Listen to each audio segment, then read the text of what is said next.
Waouh, wa Sénégal, Exidex, retrouvez-moi tous les week-ends, vendredi, samedi, dimanche, de 15h à 18h. Nous waxtaan dans votre émission Sunu Music. Dakarou, My Borom. King FM. Salut les amours, moi c'est Rahma. Retrouvez-moi dans Invité King People et la revue de presse People. Reggae Time, tous les dimanches, de 23h à 0h avec Cher. 99.4. Retrouvez-moi, Me Myself Bintou Lover, tous les samedis de 9h à 11h dans King Events avec DJ Cool.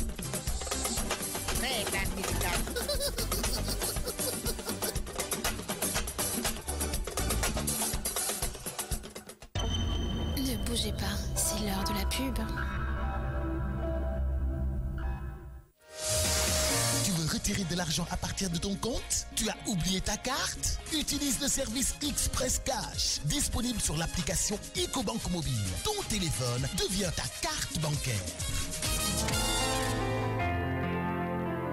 Prince Art présente en exclusivité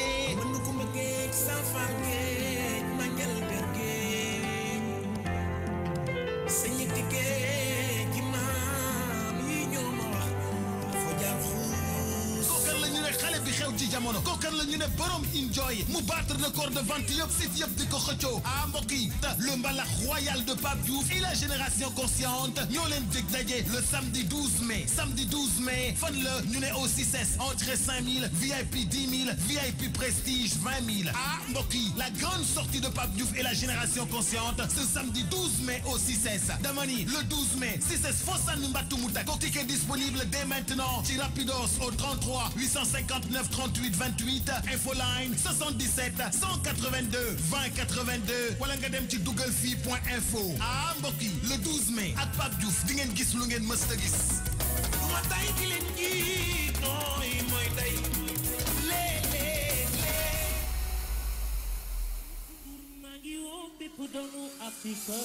Sport for Education and Economic Development, SEED, vous invite à fêter ses 20 ans. Ce sera à l'occasion d'une grande soirée autour du thème Africa Now qui va clôturer la 16e édition du Hope Forum et marquer le début de la célébration des 20 ans de SEED, samedi 12 mai au Radisson Blu. Le Hope Forum, événement phare de SEED au Sénégal, se tiendra du 9 au 13 mai, une occasion de revisiter l'état de l'art du basket avec des hôtes de marque venus des 4 coins du globe, mais aussi d'offrir un espace de convergence pour une Afrique debout et forte. Samedi 12 mai au Radisson Blu.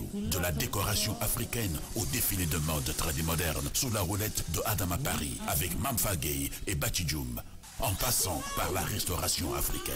Le tout en musique avec Youssou N'Dour et les Super Étoiles et Pape Cher en première partie vont compléter ce beau tableau pour cette nuit de communion et de solidarité africaine. Rendez-vous est pris au Radisson Blu à partir de 19h. Africa Now. L'Afrique c'est nous. L'Afrique c'est maintenant.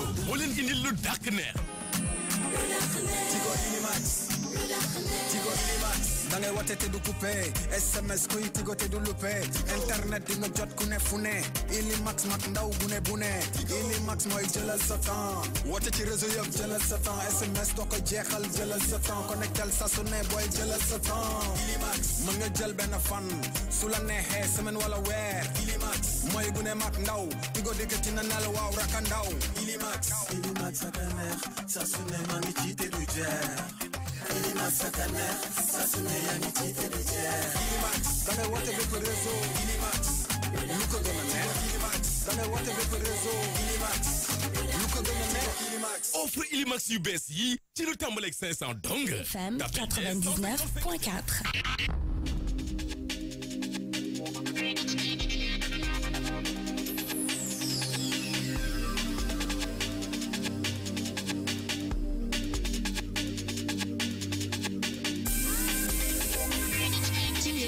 Le journal de la culture.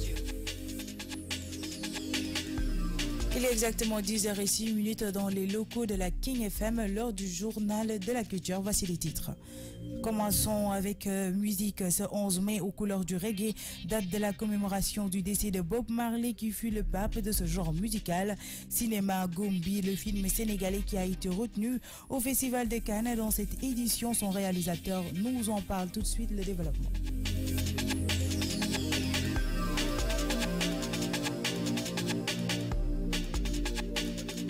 je vous le disais dans les titres, aujourd'hui est une journée importante pour le monde de la musique, mais plus particulièrement pour le monde du reggae. Le 11 mai 1981, où le grand chanteur Bob Marley est décédé, est une date que le monde entier a choisie pour lui rendre hommage. Chaque fan a sa façon de lui rendre hommage. Si certains écoutent sa musique, d'autres fument, d'autres parlent de sa carrière. Nous allons parler aujourd'hui de sa vie sentimentale. Bob Marley n'était pas seulement un chanteur planétaire, mais il était aussi un vrai donjon avec ses multiples conquêtes extra-conjugales où il a eu aussi des enfants. Le chanteur s'est marié à Rita Marley à l'âge de 21 ans et elle a été la seule aussi. Malgré son mariage, Bob ne s'est pas privé côté sentiments. Il avait un grand cœur où pouvait loger plusieurs femmes. Parmi elles, on peut citer sa femme Rita, avec qui il a eu 6 enfants. Il est aussi sorti avec la plus belle femme au monde de son époque, Cindy, canado-jamaïcaine Miss Monde en 1976. Et ils ont eu un fils, Damian Marley, qui est aussi un chanteur comme son père. Fin année 1976, Marley a eu une relation avec la journaliste de mode Anna Wintour. Malgré qu'il se soit envolé vers un lieu inconnu pendant toute une semaine, cette relation, aucun enfant n'en est sorti. Le célèbre Jamaïcain a aussi eu une relation avec la fille de Omar Bongo, Pascaline Bongo. La liste est longue avec beaucoup d'autres femmes. Cependant, ce qui a le plus choqué, c'est que le grand Bob a eu 3 fils nés dans l'intervalle de 2 mois. Sa femme a accouché de leur 3e enfant le 21 avril 1972 du nom de Stéphane. Dans la même année, le 16 mai, un autre fils de Marley voit le jour du nom de Robert, surnommé Ruby. Il l'a eu avec une de ses conquêtes, Pat Williams. Et 3 jours plus tard, l'autre fils du Jamaïcain arrivé au monde le 19 mai, son fils Rohan est le fils d'une femme du nom de Rohan Hunt. Voilà, c'était tout pour Bob Marley. Passons maintenant au tout nouveau single stylé de Da Brents featuring Ngatka, Blendé, Cannabis, Dragon, Yatfu, Nidduff, Deep Dundugis. Un tout nouveau projet de Da Brents pour montrer que le mouvement hip-hop est une même famille. Alors, passons aussi au Festival international des musiques urbaines Yakar qui a sa 18e édition, a débuté depuis le 30 avril et prendra fin ce samedi 12 mai. Le manager général de Optimist Production, Safan Pendra, est au micro de la King FM pour plus de détails concernant ce festival. Bonjour, je m'appelle Safan Pendra, manager général de Optimist Production, qui est une structure qui fait de la production phonographique, c'est-à-dire disques, audiovisuels et événementiels. On fait du management d'artistes aussi et du booking pour les artistes. La 18e édition du Festival international des musiques urbaines, ex-Hip Hop Awards, donc qui a démarré depuis le 30 avril avec des formations en MAO, musique assistée par ordinateur, où 6 jeunes du département de Rufisque ont été formés par des intervenants venus de Marseille. Et en ce moment, depuis lundi, on a démarré une résidence entre des jeunes artistes marocains et guinéens et sénégalais. Donc voilà un peu le programme. Voilà à peu près ce que nous faisons et le festival aussi a démarré. C'est ce qu'on propose au public sénégalais, la 18e édition de notre festival, le Yakar. Donc on a démarré depuis le 30 avril avec une formation en renforcement de capacité pour des jeunes beatmakers et une formation MAO, musique assistée par ordinateur. 6 jeunes refusent qu'on a présélectionné sur une 50aine qui ont postulé pour cette formation. C'était du 30 au 30 avril au 6 mai. Et depuis le 7 mai, on a démarré une résidence entre jeunes artistes africains et ceux du Maroc, de la Guinée et sénégalais. Donc ils font une résidence en musique fusion parce qu'il y a le hip-hop, le jazz qui sont mélangés. Et on aura les concerts qui vont démarrer ce week-end, le vendredi 11 mai, Théâtre Verdure de l'Institut français ex-CCF, un concert live avec Carlo Di comme tête d'affiche, Jai Blues qui nous vient du Maroc et Keila Ka qui vient de la Guinée. Et le lendemain, on serait à Rufisque Terrain d'Ego de Santiala avec un plateau 100% hip-hop où on aura Matador, Dukabi, Boyesba et les jeunes de la compilation qu'on a produit l'année dernière qui s'appelle Yaka Jeunes Talents Rufisque et qui sont au nombre de 12. Paco Brise aussi, un artiste de la structure Djegirai aussi qui va prester. Chaque année c'est la 18e, on a démarré en 2000. C'était le hip-hop, c'est-à-dire au départ c'était une initiative pour une plateforme qu'on a créée que chaque année on puisse récompenser les meilleurs projets artistiques du mouvement hip-hop. Et au bout de 10 ans, la demande est tellement forte avec les nouvelles musiques, tendances qui sont arrivées, il fallait trouver une solution. Donc on continue continué à appeler le festival Pop Awards et on programmait d'autres musiques telles comme le reggae et le jazz. Mais comme vous connaissez les rappeurs, ils disaient que c'était plus un festival de hip-hop. Donc du coup, nous aussi, pour ne pas avoir chaque année ces discours ou bien ces échanges, on a dit bon, pourquoi ne pas changer le nom du festival? Donc c'est devenu depuis 2011 le festival Yaka. Donc comme ça nous mettait à l'aise de programmer tous genres musicaux. À l'instant, le manager général de Optimist Production, toujours en musique dans le cadre de la célébration des 30 ans du hip-hop Galsen et de la journée nationale du hip-hop Galsen. Le Flow Up Festival bat son plein à sa 6e édition. Matador, artiste, rappeur et président de l'association Afrique Culture Urbaine, revient sur le concept du Flow Up. Tout de suite son extrait. Le concept du Flow Up, c'est un tremplin pour les jeunes qui n'ont pas encore de produits sur le marché. Donc, on fait l'appel à la candidature. Donc, tu déposes un son sur le site de Flow Up. Et ensuite, il y a un jury indépendant qui ne fait pas partie de l'Afrique Culture Urbaine. C'est des hip-hopeurs qui sont connus et dans le milieu du hip-hop, Keiti et Roman, qui sont les membres du jury. Ensuite, nous, on récupère les sons. Cette année, on a reçu 750 candidats et à partir de ce moment, eux, ils vont sélectionner 100 candidats et les 100 candidats, on organise des concerts live. Donc, on a eu à organiser 10 concerts. On fait ça par groupe de 10. Donc, ça veut dire 10 concerts et 10 poules. Et chaque fois, on prend 4 ou 3. Et là, c'est l'étape qu'on vient de terminer. Le vainqueur aura 5 millions et 1 an d'accompagnement et pour précision. Donc, c'est comme ça. L'accompagnement, c'est essayer de les mettre aussi dans des concerts des festivals nationaux et internationaux.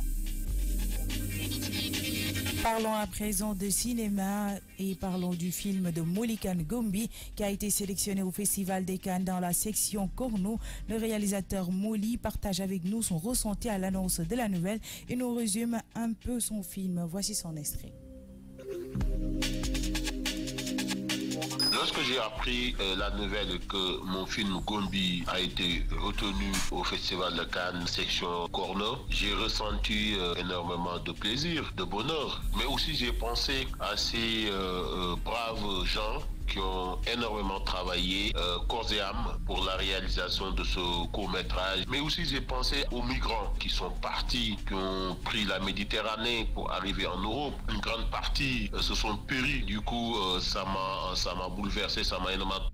C'est pour cela que j'ai appris que le film a été accepté au Festival de Cannes. J'ai ressenti un soulagement, mais aussi beaucoup de bonheur. C'est l'histoire d'un gagne, un jeune migrant sénégalais âgé de 30 ans qui était parti en Libye pour passer la Méditerranée et aller en Europe. Mais malheureusement, il n'a pas pu passer la Méditerranée parce qu'en Libye, il a été vendu, torturé, brutalisé. Il a été même violé en fait. Du coup, il a vécu beaucoup de difficultés, un calvaire de malade. Il a pris la décision de revenir dans son pays d'origine qui est le Sénégal, mais avec des séquelles. Lorsqu'il revient dans son pays, il n'arrive pas à s'intégrer parce que tout ce qu'il a vécu le ronge. Et sa femme, qui est une brave femme, qui tient à son mari et qui ne reconnaît plus aussi son mari parce que son mari était un gars ouvert, joyeux, mais il revient d'un voyage et il est dans un silence profond. Et du coup, sa femme, elle va se battre pour que son mari retrouve le sourire et devenir l'homme qu'il avait connu avant son départ. On parle souvent des migrants qui sont morts. Oui, c'est très difficile. Restons toujours avec le Festival de Cannes. Cette année, plus d'une vingtaine de films ont été retenus pour conquérir, autant pour moi, afin de voir lequel d'entre eux remportera le Palme d'Or. Écoutons Bintou pour plus de détails concernant cette liste.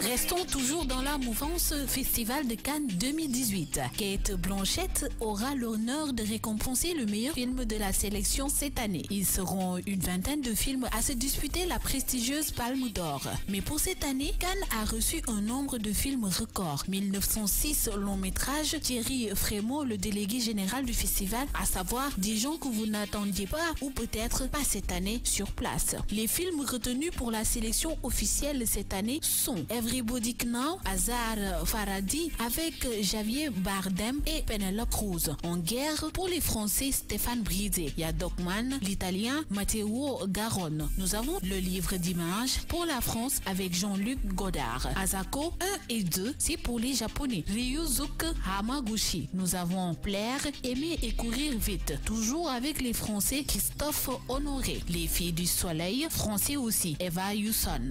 As is Press White, Chine avec Jia Zenge. Nous avons aussi Chauffliter pour les Japonais aussi avec Hirozaku Kore Hada. Nous avons Kanfar Now avec Nadine Labaki. Bournight, Corée du Sud avec Lin Shandown. Blasman, toujours avec les Américains, Under the Sliver Lake pour David Robert McShell. Treeface, c'est pour les Iraniens avec Jafar Panahi. Nous avons Zimna Wojna, c'est pour les Polonais avec Pavel Pauli Kozuki. Lazaro Félix pour les Italiens avec Alice Rose Weicher. Pour les Égyptiens avec Abe Shauki. Nous allons finir avec Leto, c'est pour la Russie avec Kirill Serebrennikov. Pour la touche africaine, nous allons parler du film Gombi du Sénégalais Moulikan à la sélection officielle.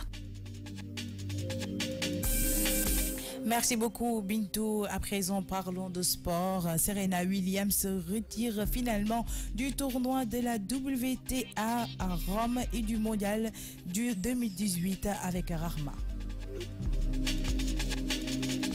Déjà absente à Madrid en raison d'un manque d'entraînement, Serena Williams a cette fois déclaré forfait pour le tournoi italien qui se déroulera la semaine prochaine. L'Américaine n'a plus joué sur le circuit WTA depuis mi-mars. Sa participation à Roland Garros dans 2 semaines et demie semble compromise. Verra-t-on Serena Williams à Roland Garros? Rien n'est moins sûr. L'Américaine enchaîne les forfaits de ce mois de mai. Après s'être désistée à Madrid, elle a décidé de renoncer à Rome du 14 au 20 mai. Ce sont les organisateurs du tournoi italien qui ont annoncé la nouvelle ce mercredi à 2 semaines et demie seulement du début du Grand Chelem parisien. Sa participation apparaît plus qu'incertaine. Physiquement, l'ancienne numéro du mondial a du mal à retrouver un niveau satisfaisant. Elle, qui a donné naissance à sa fille en septembre 2017, publié le 3 mai dernier le communiqué du tournoi madrilène annonçant le retrait de la joueuse, évoquant son besoin de bénéficier d'une charge supplémentaire de travail. Les billets d'entrée pour chaque match de groupe de la Coupe du Monde 2018, 14 juin au 15 juillet en Russie, seront fixés à 120 000 francs, informe la Fédération sénégalaise de football. Cette information concerne les membres du Comité national du football qui souhaitent assister aux 3 premiers matchs des Lions du Sénégal. Ceux qui le souhaitent doivent verser avant le 19 mars 2018 les sommes correspondantes sur le compte de la FSF.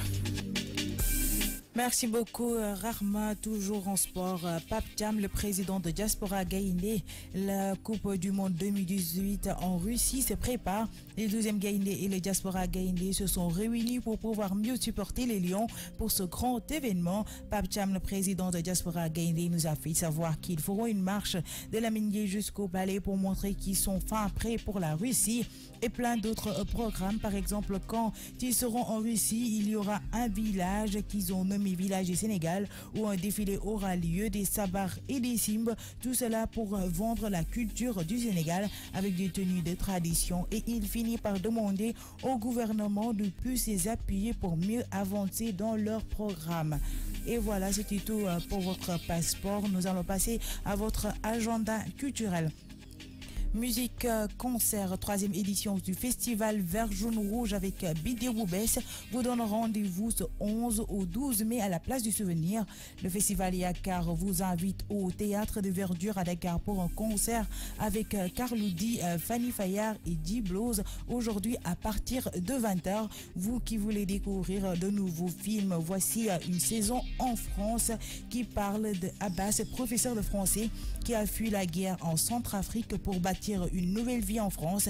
Mais si le droit d'asile lui était refusé, qu'adviendra-t-il d'Abbas et de sa famille et de Carole, privée du foyer qu'elle a cru reconstruire un film de Mahmat Saleh Haroun avec Sandrine Bonner, Eric Alaina. Vous pourrez aller voir ce film aujourd'hui à 18h30 dans le cadre de la Biennale de Dakar. L'exposition de 90 minutes Dream Benjamin Betsalel et Bastien Defive présente 11 profils de joueurs de football sénégalais dans une exposition intitulée The 90 minutes Dreams pendant le off de la Biennale des Arts du 4 au 26 mai. Les deux artistes entrent dans le quotidien des footballeurs sénégalais à travers des portraits, récits et photographies. Le vernissage est prévu pour le 12 mai de 17h à 21h. Et voilà, chers auditeurs et auditrices de la King FM, c'était tout pour la version française. Tout de suite, la version voilà.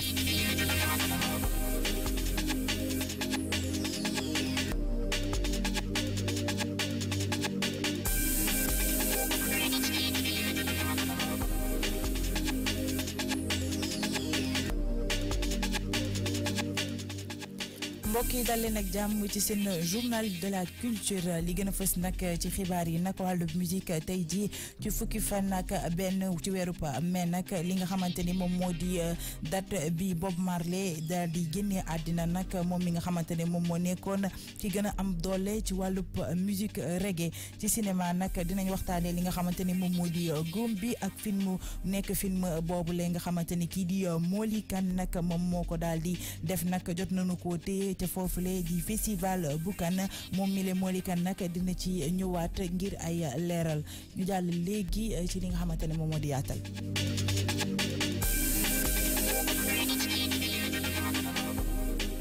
comme li ma leen ko waxee woon rek dañuy tàmbale ci wàllub musique ak ki nga xamante ni moom moo di Bob Marley moom mi nga xamante woon génne na àddina ni ki fukki fan ak benn ci weeru mai atub 1981 mu nekkoon nag moom woykat bu mag di woy ci wàllub reggae bu ko ñenn ñi nag di rendre hommage nag dellu njukkal ci ñi nga xamante ni di déglu musique ñeneen ñi moom ñu ngi koy defee ci wàllum tux ñeneen ñi di waxtaane li nga xamante ni moom moo di ay jaar-jaaram côté musique waaye ñun ñi nag tey ji dañoo nar a waxtaane li nga xamante ni moom moo di bëggeelam gi nga xamante ne amoon na ko ci jigéen ñi ñuy fàttali ni woykat boobule amoon na soxna bu tudd Rita Marley ba mu koy takk nag lu tollook ñaar fukki at ak benn dong la amoon waaye kii di Rita Marley moom dong moo nekkoon jabaram waaye jotoon naa am yeneen soxna yoo xamante ni ci biir dundam waaye ñooñu jot leen a takk yu ci mel ni kii di Cindy mi nga xamante ni moom ab canadien la waaye itamit jamaïcaine nekkoon Miss Monde ci atum 1976 jot na noo am benn tout tànk bu tudd Damian Marley moo xamante ni jamono ji moom it woykat la comme papam ci njeexantalu année 1976 Bob Marley nag jotoon naa am relation ak ki nga xamante ni moom moo di journaliste mode boobule di wuyu ci turu Anna Wintour donte sax ñoom ñaar jotoon nañoo dem nag ci benn dëkk boo xamante ne kenn xamu fa daal di fay def lu tollook une semaine nag jotuñoo am doom ñuy fàttaliwaat ne kii di woykat jamaïcain bi di Bob Marley jotoon naa am itam relation ak doomu kii di Omar Bongo di wuyu ci turu Pascaline Bongo liste bi nag gudd na torop waaye nag liñ ci gën a nemmeeku nag moo di kii di Bob Marley jot naa am ñetti doom yu góor ci benn weer nag bi jabaram daal di amee doom bu góor niki ñaar fukki fan ak benn ci weeru avril 1972 ñu dippee ko Stéphane ni kii di beneen soxna boo xamante ne ñu ngi koy xamee ci turu Pat Williams nag Bob Marley yi tamit jot naa am ak moom doom niki fukki fan ak juróom benn ci weeru mai waaye ñetteelu doom ba nag ca juddoo nag ci jamaïcain bi ñu ngi tudd Rohan moom nag mu ngi juddu ci fukki fan ak juróom-ñeent ci weeru mai yaayam nag mu ngi tudd Rohan Hunt ñu nekk lii lañ leen indiloon nag ci mbirum Bob Marley bu ñu co jógee nag dañuy daal di waxtaanee li nga xamante ni moom moo di festival international bu musique urbaine yaakaar mi nga xamante ne mu ngi ci fukk ak juróom-ñetteelu édition wam tàmbali na ni ki le 30 avril ba ci samedi bi nag la nar daal di jeex nag ki di manager général bu Optimist Production Safan Pendra moo nga xamante ne waa King FM jot nañu ko jot téléphone nag dinañu indil ay leeral jëm ci biir festival ñu déglu ko.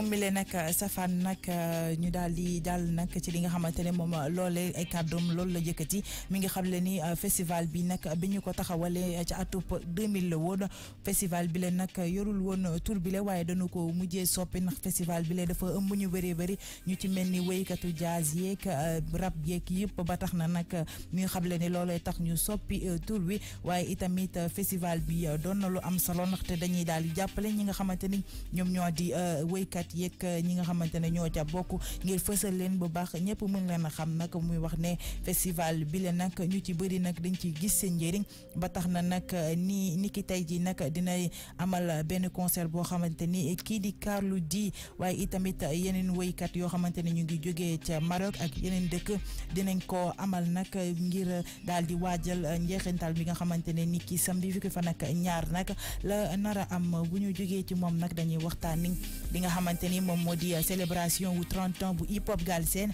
ak it journée nationale bu hip hop Galsen bi nga xamante ne Flow Up Festival ñoom ñoo ko amal nag ba léegi nag ñu ngi ci seeni mbir nag ñu xam le ni kii di Matador artiste rappeur waaye itamit nekk président bu association Afrique Culture Urbaine nag dinañu indil ay leeral jëm ci li nga xamante ni moom moo di concept bu Flow Up.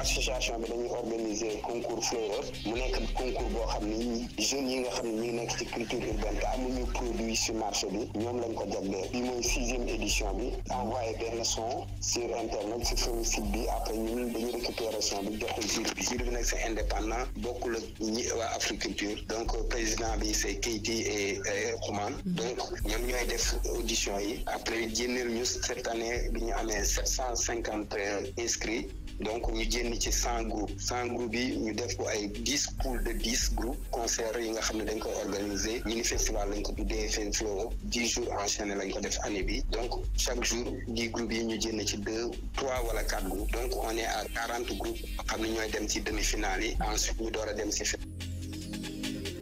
ba tey nag ci wàllub musique nag dañuy jeexale ak single bu bees bi nga xamante ni waa Da Brains su ñoo ko génnee ànd ceeg Ngaaka Blindé Canabasse Dragon Yat Fu Nit Dof ak Dip Doundou Guiss daal di koy dippee li nga xamante ni moom moo di stylé mu nekk nag projet bu bees boo xamante ne waa Da Brains su ñoo ko indi di xam le ne loolee lépp li tax ñu def ko dañuy wane ni mouvement hip hop bi yëpp benn famille lañ bu ñu jógee nag ci wàllub musique nag dañuy waxtaanee li nga xamante ni moo wàllub cinéma.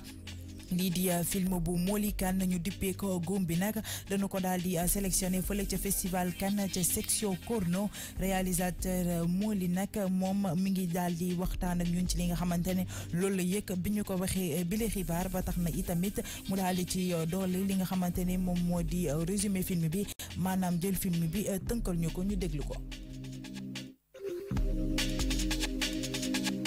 ba ma jotee xibaar bi ne sama film bi di góom bi dina dem festivalu Cannes mbégte laa ci jëlee waaye suma xel dafa dem ci ñi nga xam ne ñoo doon liggéey ak man ci film bi sama xel dafa dem ci ñoom waaye rawatina ñi nga xam ne ñooy migrants yi ndax film bi kat day delloo njukkal wane li nga xam ne moom la tukkikat yi nga xam dañuy jaar si yoonu suuf di dund sama xel dafa dem ci ñi nga xam ne dañoo loru dañ cee ñàkk seen bakkan sama xel tamit dem ci ñi nga xam ne ñibbisi nañu waaye ñibbisi wuñu ak jàmm ndax saa yu toogee rek seen xel moo ngi delluwaat ci jafe-jafe yi ñu dundoon foofu histoire benn ndaw Sénégal la bu am fanweeri at jaar ci yoonu suuf pour dem bitim réew ci yoon woowu mu jaar nag ndeysaan yoon dafa amoon ay métital ñu jàpp ko jaam jaay ko fa dóor ko fa toroxal ko fa métit yooyu mu dund yooyu yëpp ci diiru juróomi at mu ñibbisi nag Sénégal ndax mu joowul jàll ba mu ñibbisee Sénégal jafe-jafe yooyu mu dund moo jàpp bopp bi ba xaw a tourné bopp bi mu mel ni ko tàggal ak sagom ba mu ñibbisee nag mu nekk ci noppi goo nga xam ne dafa jaaxal famem lool rawatina soxnaam si di kinne di soxna su baax soxna si nag na moom dina def lépp ba jëkkëram delluwaat nu mu meloon ndax jëkkër ji kat ba muy dem dafa ànd ak sagom ba muy ñibbisi mu tàggu ak sagom loolu nag moo jaaxal ay way juróom jaaxal soxnaam nag dina liggéey dina taxaw ba jëkkëram delluwaat ak sagom waaw ci gàttal daal loolu la histoire bi di wax muy am na ñi nga xam dañuy génne àddina ci yoonu tukki bi waaye am na ñoo xam ne tamit dinañu mucc mais suñu ñibbisee dinañ ànd ak ay séquelles dañuy ànd ak ay jafe-jafe yi nga xam ne duñ ko mën a wax kenn yooyu biir yooyu nag lañ doon wane ci film bi. ñu koy jaajëfal bu baax moom Moly Kane nag dañuy des ba tey ci wàllub festival de Cannes nag année bi nag li ñu ci seetlu mooy ay film yu bëree bëri nag jot nañu ko téye ci li nga xamante ni moom moo di concours boobu ngir xam kan ci film yooyu la moo nar a jël li nga xamante ne moom moo di Palme d'Or Bintu nag dinañu ci indil ay leeral.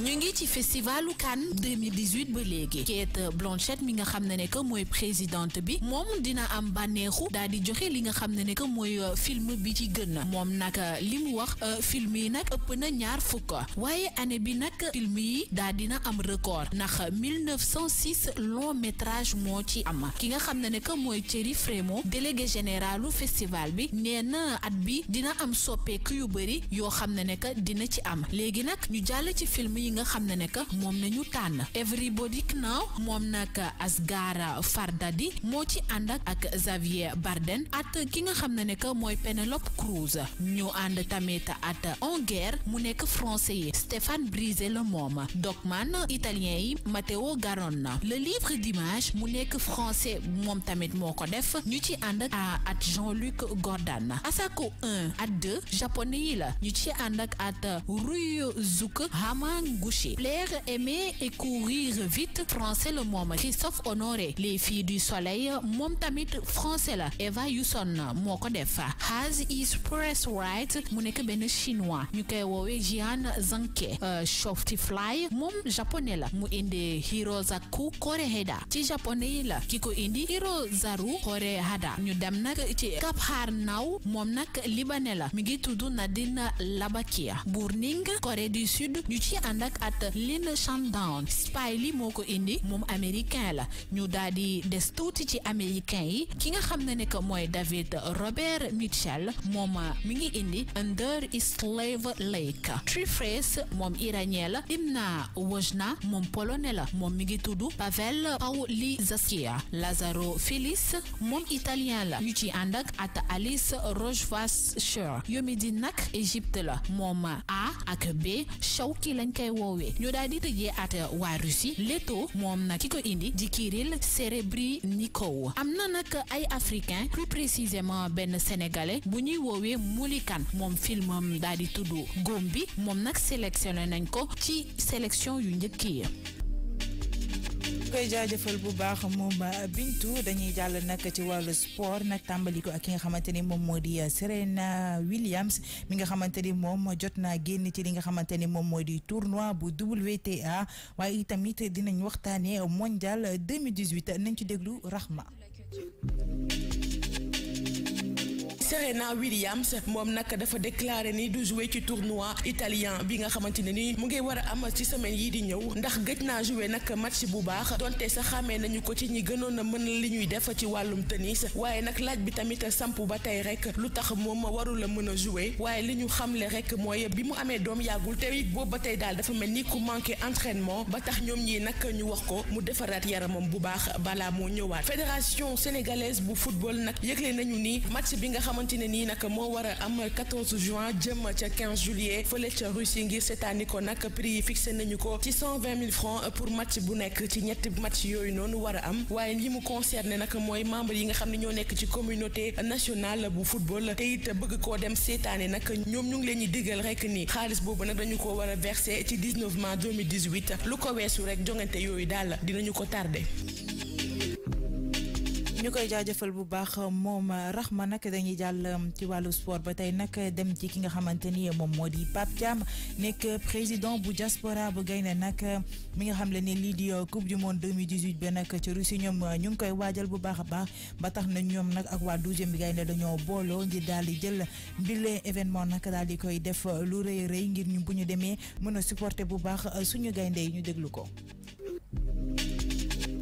man la Pape Thiam Fadia président diaspora gaynde ñu ngi préparé benn caravane Russie le 15 la nga boo def la muy la ñu départ ay dem ba palais incha allah en même temps ñu ngi préparé tamit ay affaire mouvement yu bari avant si coupe du monde bi pour jàppale Lions yi dañuy dem ba foofu rek comme foofu place bu mag la ñu taxaw fa wax la nga xam ne noonu lay caravane bi dañ si ay chariot lañ jël ak ay voiture ak ay gars yoo xam dañ siy jàpp pour sol yëre africain yi tamit drapeau Sénégal lépp décor bi drapeau Sénégal ñu ne 12e gaynde ñoo ko def Russie dafa am benn village Sénégal bu fa am village d'art boo xam ne village Sénégal la nga tuddee ñun préparé nañ pour def ay défilé de mode def ay simb comme Sadio Ndiaye bi nekkoon fi daal si muy Italie si diaspora bi la bokk préparé nañ def fa tamit ay sabar def wane culture Sénégal daal jaay destination Sénégal loolu lañ bëgg def Russie incha allah loolu la quoi parce que diaspora gaynde Sénégal yi nekk si diaspora bi ñoo mobiliser pour dem Russie pour jàppale Lions yi incha allah parce que tamit dañ ne doole mbooloo la te mbooloo bi su ko peut-être ir bi amee dinañ dem fu sori quoi incha allah waaw am na benn styliste bu nekk États-Unis bu tudd Tafa Diagne mi Los Angeles moom dina ñëw défilé fa am tamit beneen styliste bu nekk Paris bu war a ñëw ñun tamit comme moom tamit def mode man fii dina am ci ñu jóge Sénégal parce que day def tra moderne la ñi nga xam ne tradition lay def day def ay genre comme solal Albouri solal ay Ladior mais ñi nekk États-Unis ñooñu moderne lay def dañuy solal comme yenn tenue yi nga xam ne moo nekk en vogue quoi ñaari côté bi lañ bëgg def quoi incha allah waaw kenn mais waaw ñu ngi daje peut-être ñu ngi xalaat def commencer Lamine Gueye bi quoi waaw Russie moom xam nga gars yi quota bi génnagul ñu ngi lancé appel ministre sport parce que tamit ñun dañoo ñëw jóge Europe depuis 3 mois maa ngi fi lépp pour rek soutenir Lions yi wax nañ tamit pour affaire quota bi ñun tamit ñu am si lañ si war a am pour ñu xam ko parce que tamit waa Italie France gars yi ñu ngi may laaj ñaata ngeen am si quota bi ak nan la leen xam gouvernement Sénégal jàppale si affaire bi te mënu ko wax dara daal loolu lañ si mën a jàppale ñu jàppale ñu si parce que tamit dañu ñëw lépp pour jàppale Lions yi fël bu baax moom Pape Thiam nag pour jeexal li nga xamante ne moo di journal de la culture dañuy waxtaanee li nga xamante ne moom moo di seen agenda culturel yéen ñi bëgg wàllu musique ak concert nag lii di ñetteelu édition bu festival vert jaune rouge bu bidéo bu bees nag mu ngi leen di jox rendez-vous niki tey ji jàpp fukki fan ak ñaar ci weeru mai ca place du souvenir waa festival yaakaar tamit ñu ngi leen di woo ca théâtre de verdure bu Dakar ci concert boobule Carlou D la amal ak Fanny Fayar waaye itamit ak Dibloz ñu nar ko amal tey ji niki 20h bu ñu ca jógee nag dinañ waxtaanee ñi nga xamante ni dañoo bëgg a seetaani film yu bees nag film bi une saison en France nag di waxtaanee Abbas benn professeur français boo xamante ne dafa dawee ca centre Afrique ngir daal di ñëw ca France tabaxaat dundu gu bees nag moom mi le nag le droit d'asile bi nag bi ñu ko bañalee nag moom mi le nag mi ngi xalaat nag lii di njabootam ak moom mi le nan la ñu nar a mujjee fu nekk film boo xamante ne kii di Mahmat Saleh Haroun moom nag moom moo ko def daal di ci ànd ak ki nga xamante ne moom moo di Sandrine Bonner ak Eric waaye itamit ak Alaya tey jii nag mën ngeen koo dem seetaani niki 18h30 bu ñu jógee ci loolu le dañuy waxtaanee ci cadre biennale bu Dakar nag exposition The 90 Minute Dream nag mi nga xamante ne Benjamin moo ko nar a amal ak Bastien de Five ñu ngi nag daal di présenté ci seen loolu fukk ak benn profil bu joueur football sénégalais ci ay exposition yoo xamante ne mu ngi ko duppee The 90 Minute Dream nag moom mi la mi ngi xamle ne dina ko amal ca off bu biennale niki ñeenti fan jàpp juróom ñaari fukki fan ak juróom benn ci weeru mai ñaari artistes yi nag dañoo dugg ci li nga xamante ne moom moo di dundinu football sénégalais yi daal di koy jaarale nag ci ay portrait ay récit waaye itamit ay photographie seen vernissage bi nag ñu ngi leen ci jox dig daje niki fukki fan ak ñaar ci weeru mai 17h jàpp 21h mbokk yi nag li leen la indi loon ci seen journal de la culture ma di leen jox dig daje lundi inchallah passez un bon week-end.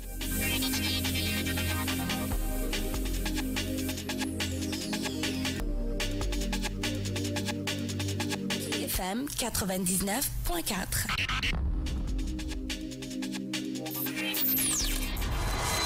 Ladies and gentlemen, it's time for the one and